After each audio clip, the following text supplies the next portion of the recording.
Jayrambati rail স্টেশনের পরিকাঠামো মাতৃমন্দিরের আদল। বিষ্ণুপুর থেকে ট্রেন আসবে খুব শীঘ্রই, খুশির হাওয়া। দীর্ঘ বছরের বঞ্চিত স্বপ্নের বাস্তব আদল মাতৃমন্দিরের। হ্যাঁ, মা শারদা মাতৃমন্দিরের আদলেই তৈরি হয়েছে জয়রামবাটির রেল স্টেশনের পরিকাঠামো। স্বপ্নটাও আর স্বপ্ন নয়, এবার খুব শীঘ্রই কুচিকচিক শব্দ শুনতে পাবে জয়রামবাটির বিস্তীর্ণ এলাকার মানুষ। একদিকে গোপীনাথপুরের রেল স্টেশনের কাজ প্রায় শেষ, অপরদিকে জয়রামবাটি রেল স্টেশনের কাজও শেষের পথে। পূর্ব রেল দফতর সূত্রে জানা যায়, খুব শীঘ্রই বিষ্ণুপুর থেকে ট্রেন এসে থামবে জয়রামবাটি স্টেশনে। আর এই খবরেই আনন্দে আবেগে উচ্ছ্বসিত এলাকার সর্বস্তরের মানুষ। শুধু জয়রামবাটির বিস্তীর্ণ এলাকার মানুষজনই নয়, এই খবরে খুশি পর্যটন প্রিয় মানুষজনও। কারণ তারা এখন থেকে সরাসরি পৌঁছে যাবেন মন্দির নগরী বিষ্ণুপুরে। ট্রেন ছুটবে, এই খবরে আনন্দে উচ্ছ্বসিত ব্যবসায়ী মহলও। কারণ জয়রামবাটি বিষ্ণুপুর রেল সংযোগে ব্যবসায়ীদের সামনে খুলে যাবে এক নতুন দিগন্ত। জয়রামবাটি মাতৃমন্দিরকে ঘিরে ব্যবসা এবং মন্দির নগরী বিষ্ণুপুরকে ঘিরে গজিয়ে ওঠা ব্যবসায়ী জোয়ার আসবে। চাঙ্গা হবে উল্লেখিত জায়গার অর্থনীতি। ধারণা ব্যবসায়ীদের। সাধারণ মানুষও ভীষণ খুশি, কারণ তাদের যে স্বপ্ন পূরণ হবে খুব শীঘ্রই। এ সম্পর্কে মাতৃমন্দিরের মহারাজ স্বামী শিবরূপানন্দজির প্রতিক্রিয়া। দীর্ঘ 60 বছরেও বেশি সময় মাতৃমন্দিরে আছি। যোগাযোগ ব্যবস্থার উন্নতিতে মাতৃমন্দিরের জমিও পূর্ব রেল দফতরের হাতে তুলে দিয়েছি। এখন খুব শীঘ্রই রেল চলবে, এই খবরে ভীষণ ভালো লাগছে এবং আনন্দ হচ্ছে। ট্রেন চলাচল স্বাভাবিক হলে শুধু দর্শনার্থীদের সুবিধা হবে তাই নয়, তার সঙ্গে এলাকার অর্থনীতির চেহারাটাও আমূল বদলে যাবে বলেই জানান মহারাজ। মহামান্য কলকাতা হাইকোর্টের জাজমেন্টে ভাবাদিঘি সমস্যার সমাধানের একটি নির্দিষ্ট সময়সীমা বেঁধে দিয়েছেন। আর সেই সময়ের মধ্যে ভাবাদিঘির রেলপথ নির্মাণ হয়। তবে শৈবতীর্থ তারকেশ্বর এবং মন্দির নগরী বিষ্ণুপুরের সংযোগ আর দুঃস্বপ্ন নয়, বরং তারকেশ্বর থেকে কামারপুকুর এবং জয়রামবাটি ছুঁয়ে ট্রেন ছুটবে বিষ্ণুপুরে, যা দেশ বিদেশের ভক্তদের কাছে কামারপুকুর, জয়রামবাটি এবং বিষ্ণুপুর দর্শন করতে আসা অনেকটাই সহজ হয়ে যাবে। তার সঙ্গে সঙ্গে পাল্টাবে এলাকার অর্থনীতির চেহারা। খুশি তাই সর্বস্তরের মানুষ। বাঁকুড়ার জয়রামবাটি থেকে সাহেব ঘোষের বিশেষ প্রতিবেদন, সময়ের সংবাদ। দেখুন, এটা দীর্ঘদিন ধরে এই প্রজেক্টটা উপস্থাপন করেছিলেন তৎকালীন রেল মিনিস্টার ছিলেন মমতা বন্দ্যোপাধ্যায়। মমতা বন্দ্যোপাধ্যায় এটা প্রস্তাবন করেছিলেন, কিন্তু দীর্ঘ টাইম পেরিয়ে গেছে। কিন্তু বর্তমানে জয়রামবাটিতে ট্রেন আসবে, কারণ শ্রী শ্রী মা একটা টাইম বিষ্ণুপুর হয়ে ট্রেন ধরে কলকাতায় যেতেন, কিন্তু বর্তমানে সেই মায়ের জায়গায় ট্রেন আসছে, মানে একটা বিরাটই একটা ব্যাপার। আর দেখতেই পাচ্ছেন মায়ের আদলেই এখানে স্টেশন তৈরি হয়েছে। আগামী দিন এখানে মানে মানুষের প্রচুর উপকার হবে। আর আপনার এই তীর্থযাত্রী যারা আসবে না, তা ওদেরও সুবিধা হবে, কারণ কলকাতার সাথে বিষ্ণুপুর কানেক্টিং হয়ে যাচ্ছে। ফলে আপনার যাতায়াতেরও সুবিধা হবে এবং যারা দর্শনার্থীরা আসবে তাদেরও প্রচন্ড সুবিধা হবে।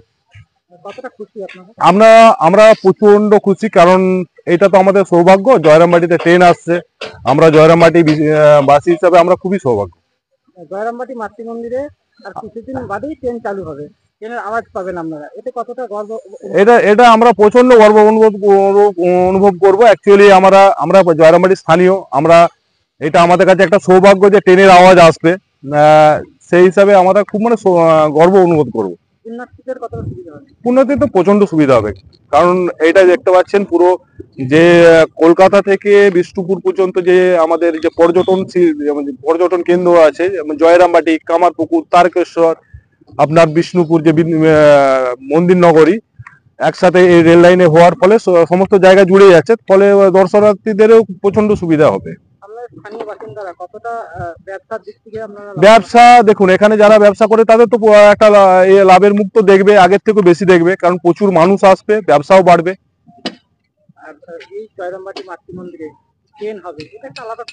হ্যাঁ, এটা প্রচন্ড খুশি, বললাম না, প্রচন্ড খুশি। মানে এটা আমাদের জয়রামবাটি বাসীবৃন্দ হিসেবে আমাদের সৌভাগ্য যে এখানে ট্রেন আসছে, দীর্ঘদিন পর ট্রেন আসছে। আমরা খুবই সৌভাগ্য। জয়রামবাটি মায়ের আদলেই তৈরি হয়েছে, দেখতেই পাচ্ছেন জয়রামবাটি মায়ের আদলেই তৈরি হয়েছে, যেহেতু মাকে বেশ করেই জয়রামবাটি স্টেশন, সেই হিসাবে মায়ের মন্দিরের আদলে এটা তৈরি হয়েছে। আপনার নাম? আমার নাম অভিজিৎ ঘোষ, আমি স্থানীয় বাসিন্দা এখানকার। কি যে বলবো, বলার তো কথাই নেই। মানে মা ঠাকুর স্বামীজির আশীর্বাদ। আর আমি তো আজকে 50-60 বছর আছি, কিন্তু শ্রী শ্রী মায়েরই কথা একটা বলি, যে এমন পুরা দেশ বাচ্চারা লেখাপড়াও শিখতে পারছে না, আর অসুবিধে চরম। তা এখন সেই যে মা দেখেন যে এই যে জয়রাম মাটিতে রেল চলবে, এটা তো আমরা স্বপ্নই করতে পারছি না। আজকে আমি এই 60 বছরের ভেতরে আমি রেলের যখন শব্দ পাই তখন ভাবি যে হায় ঠাকুর, হায় মা, তুমি দেখো যে তোমার দেশটা কি হচ্ছে। তা এত সুন্দর, এত ভালো, আমাদের হাজার হাজার রামকৃষ্ণ মিশনের শিষ্য ভক্তরা একবারে হাঁ করে আছে, কবে হবে, কবে আসবো। আর এই যে সুবিধা, পাবলিকের যে কত সুবিধা হয়েছে তা বলে শেষ করতে পারবো না। আমাদের জমি গেছে, আমরা শশপুত্রে জমি দান করে দিয়েছি, টাকা দিয়েছে সরকার, কিন্তু আমাদের যে কি উপকার হয়েছে সে বলে আর সরকারকে জয়ধ্বনি দিতে পারবো না। এত ভালো হয়েছে। কত পুণ্যার্থী হো হো শব্দ আসবে আমাদের এই জয়রাম মাটিতে। তাতে করে পাবলিকেরও অনেক বেচা কেনা থেকে আরম্ভ করে অনেক কিছু উপকার হবে, প্রত্যেকেই কেনার হবে। আমাদেরও সেই আশ্রমে সবাই আসবে, ভক্তরা সব আসবে, সবাই এই পুণ্যার্থী দর্শন করতে আসবে। এই যে কত সুবিধা হয়েছে, ঠাকুরকে প্রার্থনা করি এই বাজপেয়ী সরকারের যে এটা প্ল্যানের বাজপেয়ী আমাদের জয়রাম মাটিতে করে দিয়েছে, এই আর কি ধন্যবাদ, কি ধন্যবাদ কি দেবো বুঝতে পারছি না। ভগবান মঙ্গল করবেন আমাদের এই পুণ্যার্থীতে। এই আমাদের জয়রাম মাটিতে জয়রাম মাটি স্টেশন হয়েছে, খুব ভালো হয়েছে। ঠাকুর মঙ্গল করবেন, আমরা সেই হিসাবে প্রার্থনা করব। আর পুণ্যার্থীদের সব ফেসবুকে জানিয়ে দেওয়া হচ্ছে, আপনারা রেল থেকে জানাচ্ছেন, তবে কামারপুরটা জুড়ে দিলেই আমাদের সবচেয়ে আরো ভালো হয়। তবে কাজ হচ্ছে, হয়ে যাবে, দেখছি সব প্রচুর কাজ হচ্ছে এখানটায়। ঠিক আছে, হয়ে যাবে। ভগবান এই আমাদের প্রার্থনা ঠাকুরের কাছে যে আজকে আমাদের জয়রাম মাটি শুভ দিন। আজ আমাদের সূর্যটা যে কোথায় উঠেছে আমি বলতেই পারছি না, এত এত ভালো হয়েছে, এত ভালো হয়েছে। ভগবান আমরা। আমার নাম স্বামী শিবরূপানন্দ, রামকৃষ্ণ সারদা মঠ ও মিশন, এইটা আমাদের অধ্যক্ষ। আমি স্বামী শিবরূপানন্দ আমার নাম। আমি এখানে প্রায় 60 বছর আছি, 61 থেকে আছি। এখন লণ্ঠনে আলো, এখন ছিল না বিদ্যুৎ বিজলি, কিছুই ছিল না। আজকে সেই সব দেখছি, তো দেখে ভাবছি যে কোথায় আমরা আসছি বা কোথায় গেছি, আরো কত কি হবে, এই আর কি। ভগবান মঙ্গল করবেন।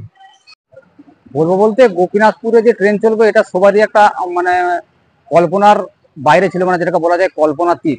তো সেটাকে মোটামুটি 2 থেকে 3 বছরের মধ্যে সেন্ট্রাল গভর্নমেন্ট করে দেখিয়েছে, এবং ভাবাদিগির কারণে যে জ্বরটা ছিল সেটাও মোটামুটি কেটে গিয়েছে। তো যেটুকু জানা যাচ্ছে 26 তারিখের মধ্যে সিআরএস কমপ্লিট হবে, সেটা গোপীনাথপুর থেকে জয়রামবাটি পর্যন্ত। তো সাধারণ পাবলিকের মধ্যে একটা টানটান উত্তেজনা রয়েছে, কারণ 1.5 থেকে 2 মাস আগে গোপীনাথপুর অঞ্চলে সিআরএস কাজের কমপ্লিট হয়েছিল, কিন্তু তারপরে এই দিকটা কতটা হবে সেটা নিয়ে মানুষের মধ্যে একটা দ্বন্দ্ব ছিল। তো সেটা মোটামুটি কেটে গেছে, এবং জয়রামবাটির পর থেকে কামারপুর পর্যন্ত কাজ প্রায় অনেকটাই কমপ্লিট। এবং এখানে যে গোপালদা বলে যেটা কাজ করেন গোঘাটে বাড়ি, তিনিও কাজটা অত্যন্ত দ্রুততার সঙ্গে সম্পন্ন করেছেন, এবং লোকাল মানুষের সহযোগিতার সাথেই কাজটা সম্পন্ন হয়েছে। এবং তাতে করে কি সবারই একটা আনন্দের ব্যাপার যে গোপীনাথপুরে ট্রেন লাইন হচ্ছে, এটা আমাদের তো একটা স্বপ্ন ছিল, তো স্বপ্নটাকে সার্থক করে দেখাতে পেরেছে সেন্ট্রাল গভর্নমেন্ট এবং রাজ্য সরকার দুই। তো তার জন্য সবাইকে অসংখ্য ধন্যবাদ।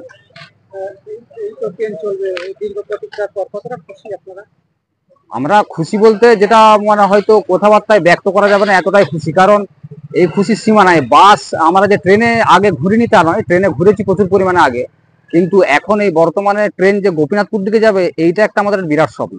তো এখান থেকে যদি ট্রেনে যাওয়া যায় তাহলে সেটা একটা বিরাট চমকপ্রদ ব্যাপার। এখান থেকে কলকাতা আমাদেরকে প্রায় যেতে হয়, বিভিন্ন বিজনেসের কাজেই হোক বা যে কারণেই হোক। তো সেটা হয়ে গেলে সবারই জনসাধারণের সুবিধাটা অনেকটাই বেড়ে যাবে। সামনে তো জয়রামবাটি মাতৃমন্দিরও তো একটা ট্রেন চললে ভালো হবে। হ্যাঁ, এটা একটা কারণ রয়েছে যে গোপীনাথপুর পর্যন্ত স্টেশনটা হওয়ার পরেও ময়নাপুর থেকে কি কারণে ট্রেনটা চলেনি। এটা একটা কারণ হচ্ছে যে গোপীনাথপুর পর্যন্ত প্যাসেঞ্জার হওয়ার চান্স খুব কম ছিল, এবং ময়নাপুরের পর থেকে কিছুটা রাস্তা, যেটা ট্রেনের লাইন পাতা ছিল সেটা কিছুটা খারাপ হয়ে গিয়েছিল অংশ। তো সেটাকে রিপেয়ারিং করে টোটালটাই জয়রামবাটি পর্যন্ত কানেক্ট করলে প্যাসেঞ্জারের সম্ভাবনাটা অনেকটা বাড়বে। এই আশা করি জয়রামবাটি পর্যন্ত কমপ্লিট করে, যেহেতু ভক্তদের ভিড় হয় জয়রামবাটিতে একটা, স্পেশালি জয়রামবাটি একটা জায়গাটা পপুলার, সেই কারণে জয়রামবাটি পর্যন্ত তাড়াতাড়ি করে কমপ্লিট করে বিষ্ণুপুর থেকে জয়রামবাটি পর্যন্ত মোটামুটি যেটুকু জানা যাচ্ছে এখনো পর্যন্ত 2টো করে ট্রেন আসবে, 2টো করে যাবে। যদিও এর মধ্যে কোনো ভুল ত্রুটি থাকলে ক্ষমা করবেন আমাকে, এটুকু আমি জানি। স্থানীয় বাসিন্দারা আপনারা আপনাদের ব্যবসা বাণিজ্য সবটাই তো পারবে এই ট্রেন লাইন। হ্যাঁ, আমার যেমন নিজস্ব ওষুধের ব্যবসা আছে, তো পাঞ্জাব চণ্ডীগড় থেকে যে ট্রান্সপোর্টের ওষুধ আছে সেটা বর্ধমানে এসে নামে। তো সেই ক্ষেত্রে যদি গোপীনাথপুর হয়ে যায় বা বিষ্ণুপুর থেকে ট্রানজাকশনটা সুবিধা হয়ে যায়, সেক্ষেত্রে আমার লোকের তো হবেই, পার্সোনালি আমার খুব সুবিধা হয়। আপনার নাম? আমার নাম অনিমেষ মুখার্জি, স্থানীয় বাসিন্দা। স্থানীয় গোপীনাথপুরেই বাড়ি।